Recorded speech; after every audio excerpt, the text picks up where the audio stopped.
Hello, September taker. So, for today's video, we are discussing a question of the day for TLE and TVT and Majorship, Home Economics. So, pag-usapan naman natin yung mga specific question in Home Economics. So, teachers, this is the question. What type of fold in the fabric that is created by doubling the material back on itself and securing in its place?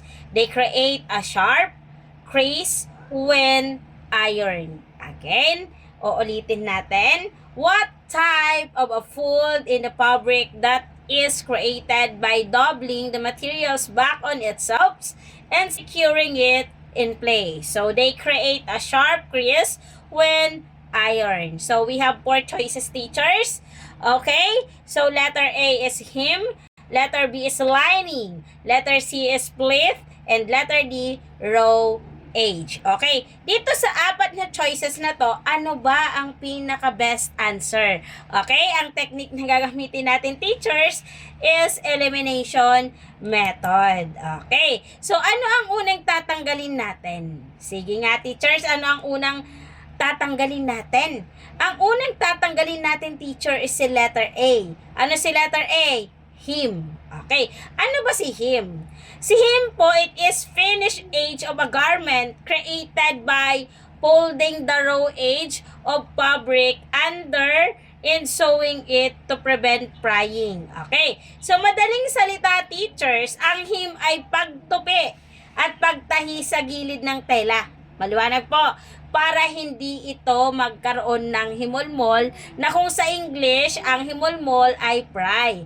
And then, karaniwang itong nakikita saan si hem? Sa mga laylayan ng palda at pantalon. For example, yung dulo ng pantalon po na tinatahi para maging maayos ang baba, kailangan maayos yung pagkatahi sa gilid ng tela. So, that's the hem. Okay po?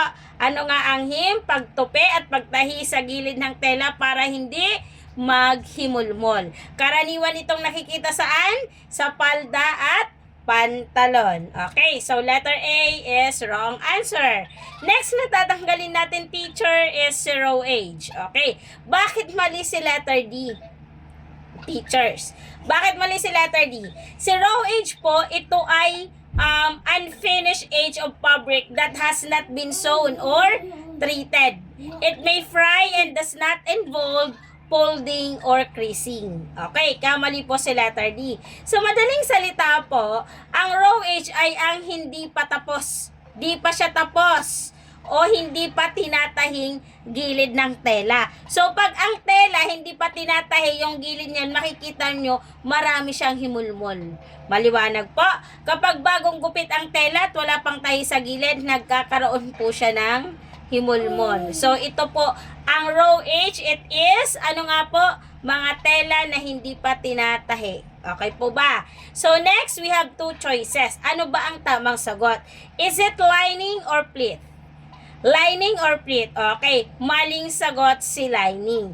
The answer is letter C, pleat. Okay, so ano naman si lining? Sige nga, di ba pag sinabing lining, it is the inner layer of fabric sewn inside a garment. For example, yung mga jacket, yung mga dress. Okay, para saan? Para magkaroon ng comfort structure or neat finish. Okay po. So, kaya po mali si lining.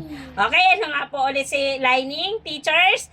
Ang lining ay ang panloob na tela ng isang damit. Okay, yung panloob na tela ng isang damit, nilalagay ito para maging komportable at para maging maayos ang loob ng kasuotan. So, one of the example, yung makinis na tela na nasa loob ng blazer or coat. So, that's the lining. Okay? So, ang lining po, hindi po siya itinitiklop. Okay po? Kaya mali si letter B. So, bakit si letter C is the correct answer? Pag sinabi nating pleat, it is made by folding fabric back on itself and securing it in place. So, either by stitching or pressing. Ang pleats po are designed to create sharp structure crisis, especially po pag nag-iron na tayo. Okay po, so the answer is letter C. Okay, ulitin natin.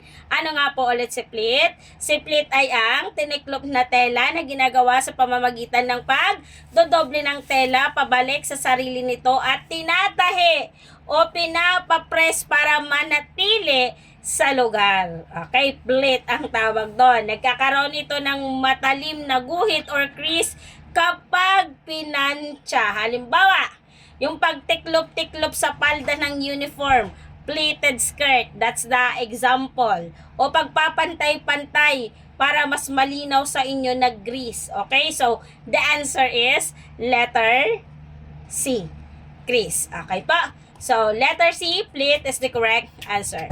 So, don't forget to follow Maestra Bicolana TL Itambayan para updated po kayo sa mga bagong discussion sa TLE Majorship, especially sa TLE TVT and Majorship natin, Home Economics, AFA, ICT, and also Industrial Arts. Okay?